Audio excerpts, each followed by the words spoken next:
The Vorathian Deep occupied precisely 14% of Kairos 9's landmass, which was approximately 13.9% more than any sensible civilization wanted it to occupy. For 300 cycles, the galactic community had studied, documented, and very wisely avoided the place. The forest wasn't just deadly in the fun, adventurous way that made for exciting documentary footage. It was deadly in the bureaucratic, insurance-voiding, career-ending way that made administrators break into hives. Well, the species that could get hives anyway. Humanity had joined the galactic community roughly 18 months prior, and most established species were still trying to figure out whether humans were genuinely insane or just committed to the bit. The prevailing theory leaned toward both. Kairos 9 sat in the Tertius sector, a pleasant enough region of space, if one ignored the murder forest dominating its primary habitable world. The planet itself was gorgeous, actually, with azure skies and crystalline rivers and meadows that would make a poet weep. Then there was the Vorathian Deep, which made poets weep for entirely different reasons, usually while fleeing for their lives. The forest's atmospheric composition alone read like a chemical warfare manual. Oxygen levels spiked at 31%, nitrogen hung heavy with spore-bearing compounds, and the ambient temperature fluctuated between uncomfortably tropical and surprise sauna. The flora had evolved with what scientists politely termed aggressive competitive strategies, which was academic speak for everything here wants to dissolve you for nutrients. The trainers had lost 47 members to the deep over the past century. The trainers, for context, were not some weekend hiking club. They represented the galaxy's elite survival instructors, individuals who could navigate methane swamps, extract water from vacuum-dwelling fungi, and build shelters from solar wind. These people made living look easy on worlds where physics itself seemed negotiable. The deep had chewed them up and composted them anyway. Commander Vex of the Vorathian Confederacy had lasted 6 hours. She'd brought military-grade environmental suits, plasma cutters, and enough emergency rations to feed a battalion. The forest's acid-spitting orchids had dissolved her equipment in 40 minutes.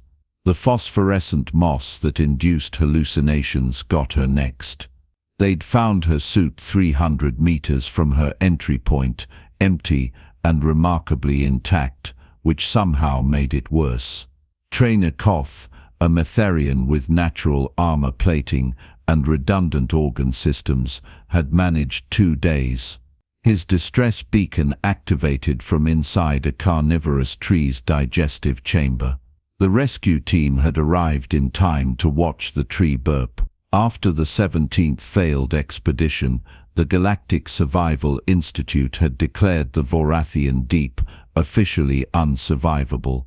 They'd published papers, held conferences, updated textbooks. The matter was settled with all the finality of scientific consensus. Then Mikhail Torres looked at the orbital footage and said, looks like camping weather." Mikhail was not supposed to be on Station Kairos 9. He was supposed to be on Station Kairos 3, processing xenobotanical import permits, which was exactly as thrilling as it sounded.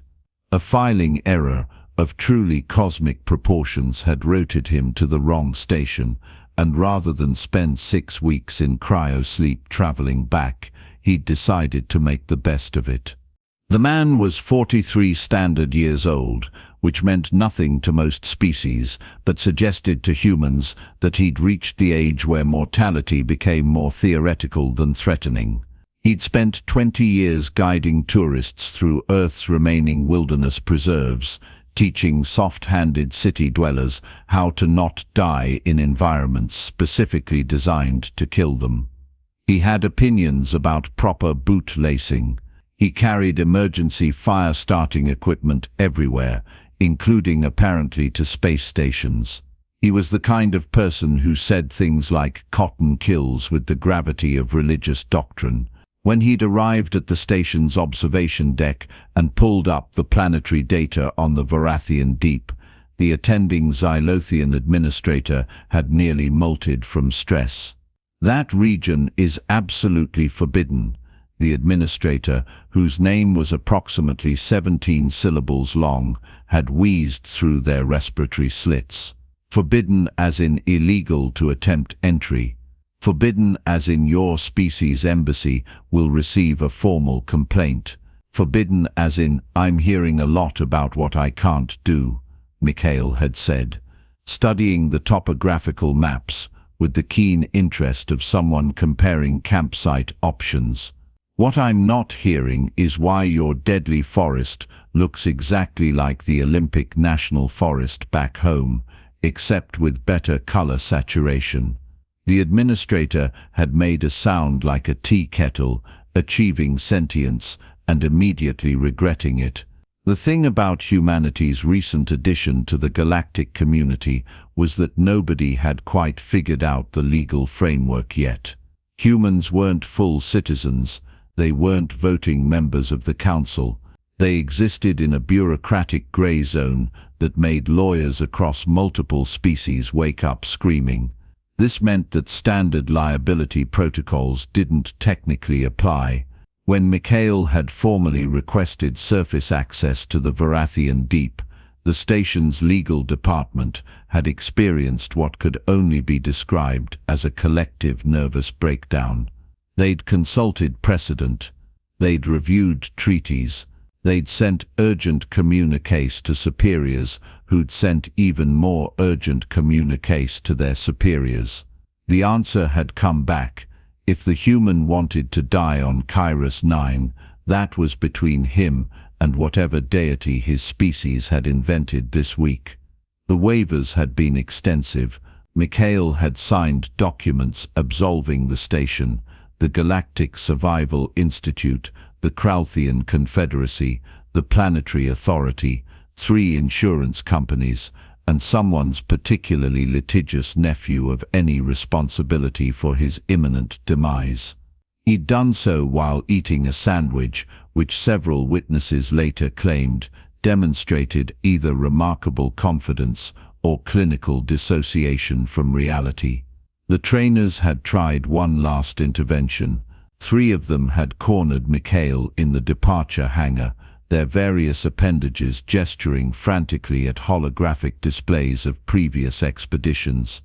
"Look at this data," the lead trainer, a Vorathelian named Crix, had insisted. "Atmospheric toxicity indices, predator density maps, mortality projections. You'll be dead in 3 hours, 4 if you're lucky. Which in this case means you'll suffer longer." Mikhail had studied the displays with the polite attention of someone listening to a timeshare presentation. "So what you're telling me is that your people couldn't handle high oxygen, warm temperatures, and some aggressive plants. Those aggressive plants produce neurotoxins that shut down cognitive function in 14 known species. Do you have data on humans specifically?" Crix had paused. "Well, no, but then I guess we're about to get some." Mikhail had hefted his pack, which the trainers had examined with growing horror. It contained rope, a knife, water purification tablets, fire-starting equipment, a tarp, and something called beef jerky that looked like preserved biological matter, because that's exactly what it was. "That's your survival equipment?" another trainer had asked, their voice scaling into frequencies that shattered the hangar's coffee mugs. "Should I need more?" The drop pod launched 6 hours later. Station Kairos 9's entire population of 412 beings gathered in the observation center to watch the humans' descent. Several betting pools had formed. The over-under on survival time was currently sitting at 2 hours, 37 minutes. The pod pierced the forest canopy with all the grace of a drunk meteor, branches the width of starship hulls snapping like kindling. It crashed through 3 layers of foliage before slamming into the forest floor with enough force to trigger the pod's emergency beacon prematurely. Mikhail emerged 30 seconds later, looking around with the casual interest of someone checking out a new neighborhood. The pod's external cameras transmitted everything back to the station in crystal clarity. "Well," he said to nobody in particular, "it's humid." The first predator attacked within 90 seconds. A spine-backed feline analog, roughly the size of a Terran tiger, but with the temperament of a hornet's nest achieving consciousness. It launched from an overhead branch with claws extended, a hunting strategy that had successfully taken down 42 different prey species. Mikhail had turned at the sound, assessed the situation with the lightning calculation of someone who'd spent 2 decades dealing with bears, cougars, and tourists who thought, "Don't feed the wildlife" was a suggestion, and deployed his walking stick directly into the creature's solar plexus. The predator hit the ground, wheezing and deeply confused about how its ambush had gone so wrong. Mikhail had planted the stick in the ground, pulled out his canteen, and taken a drink while maintaining eye contact. The predator, recognizing it had encountered something unprecedented in its evolutionary history, had retreated into the undergrowth to rethink its life choices. Mikhail had said. "Decent spring in those legs. Probably need to watch for tree attacks." The observation center had gone completely silent. Mikhail spent the first hour conducting what he called a site survey, which apparently meant walking in expanding circles around his landing point while narrating observations. The cameras captured everything. Station personnel watched with the horrified fascination of people witnessing physics taking a personal day. Soils loamy, lots of organic content, probably slightly acidic given the vegetation. That's good for camellias, terrible for lavender. He'd crouched near a patch of luminescent fungus that had dissolved Trainer Koth's boots in 17 seconds. Pretty mushrooms. Definitely poisonous. Note to self, don't lick the glowing things. He'd identified 3 water sources within a kilometer radius, dismissing 2 as probably going to give me something that'll make for an interesting medical report, and marking the 3rd as decent enough if I boil the hell out of it. He'd found a clearing with southern exposure, good drainage, and natural windbreaks.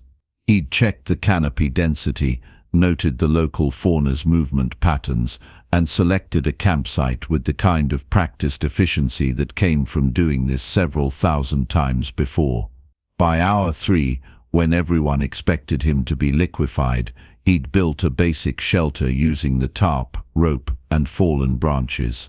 It wasn't fancy, but it was weatherproof, elevated off the ground, and positioned to maximize morning sunlight while avoiding the afternoon heat.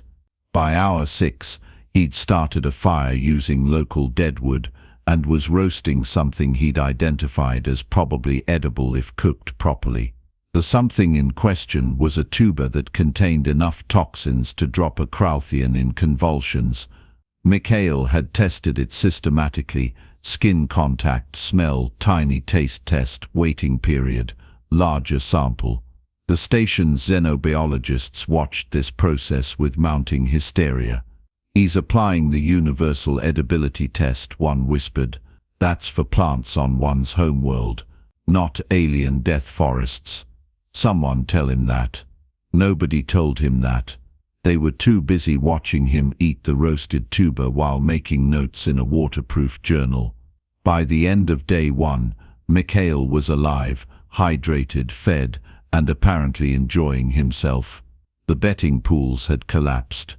The trainers had requested emergency sessions with station counselors. Mikhail had built a clothesline. Week 1 established a pattern that shattered multiple scientific paradigms.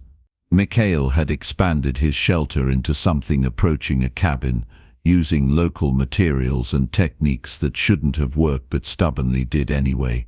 He'd created a water purification system using sand, charcoal, and a filtration principle that dated back to Bronze Age Earth.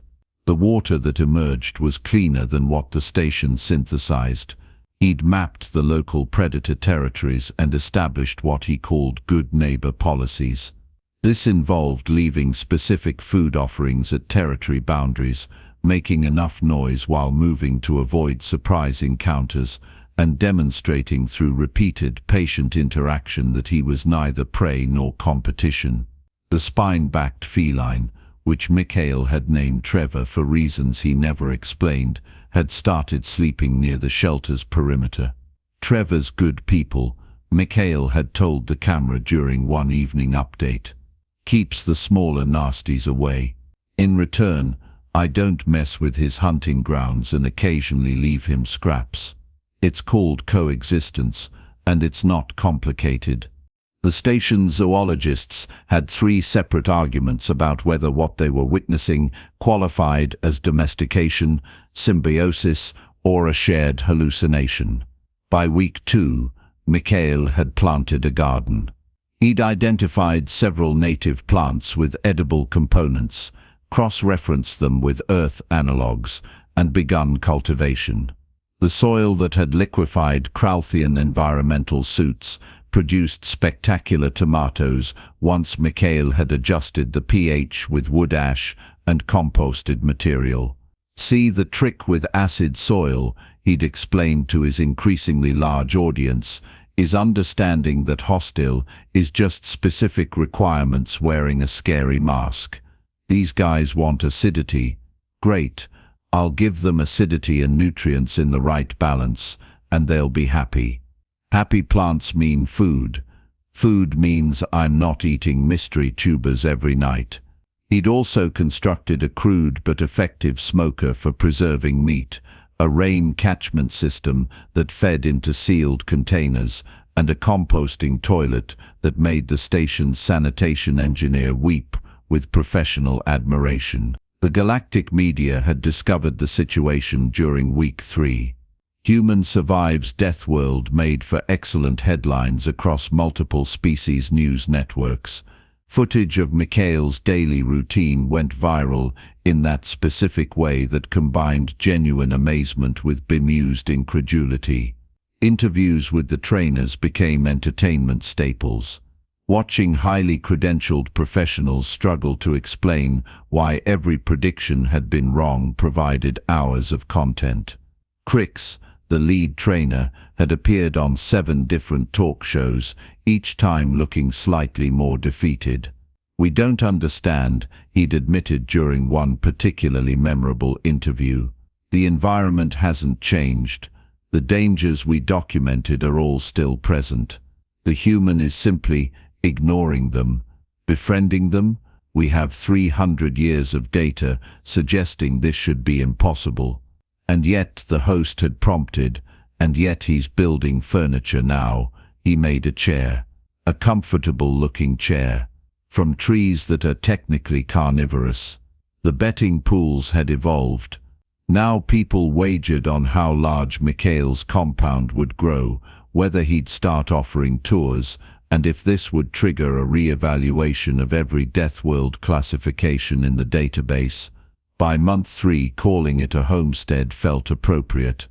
The shelter had become a legitimate cabin with multiple rooms, weather-resistant walls, and a porch where Mikhail spent evenings writing in his journal.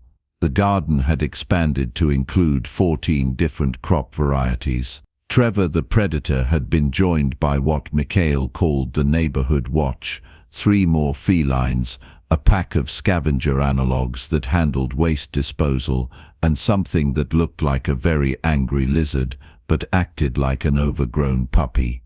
The most shocking development came when Mikhail had successfully domesticated a herd animal that previous studies had classified as unapproachable due to extreme aggression and territorial behavior.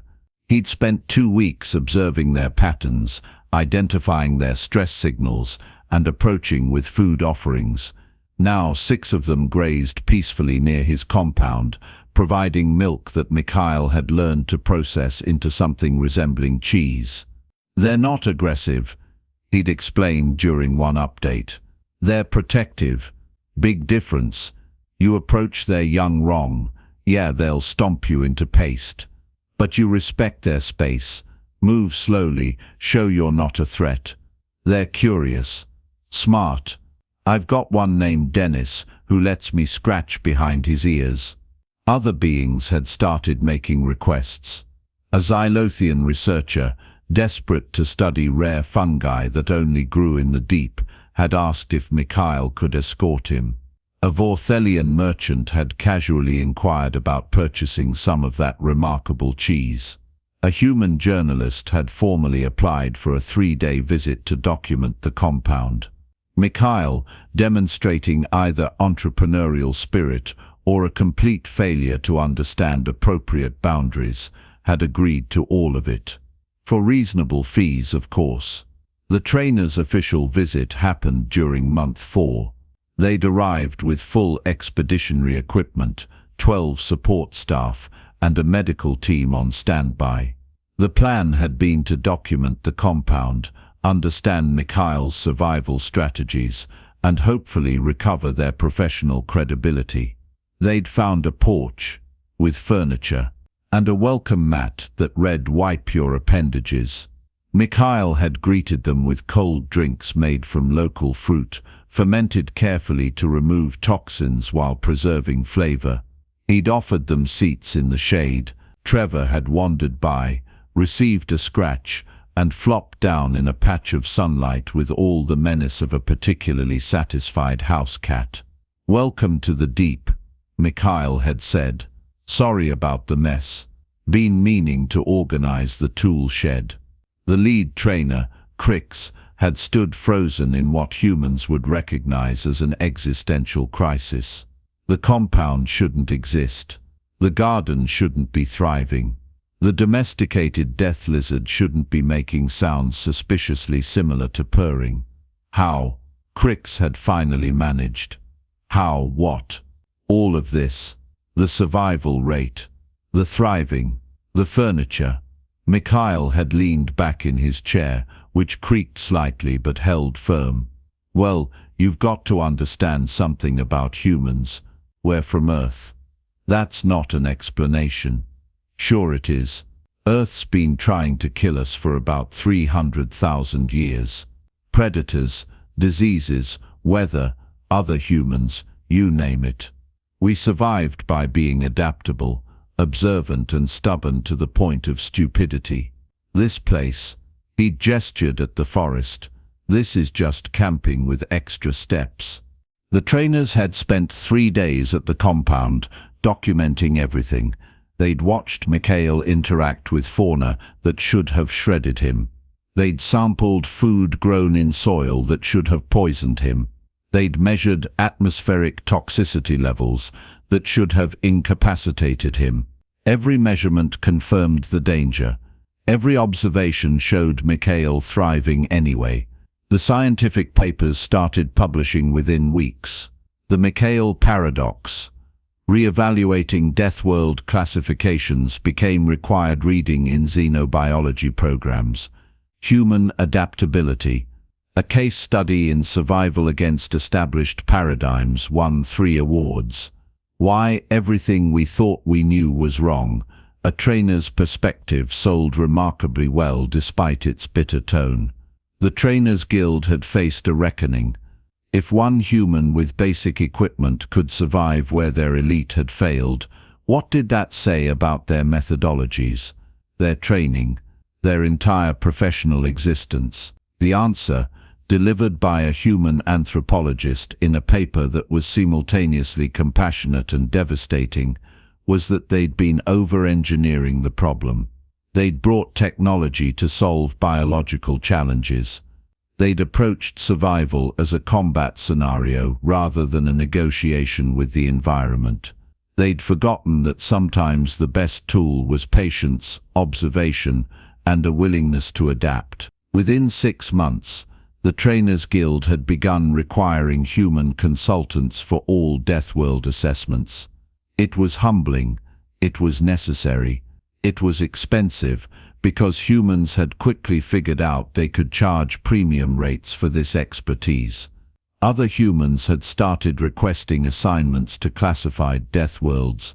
The applications flooded in from wilderness guides, park rangers, subsistence farmers, and one particularly memorable individual who claimed their experience dealing with Australian wildlife prepared them for anything the galaxy could throw at them. Initial reports suggested they weren't wrong.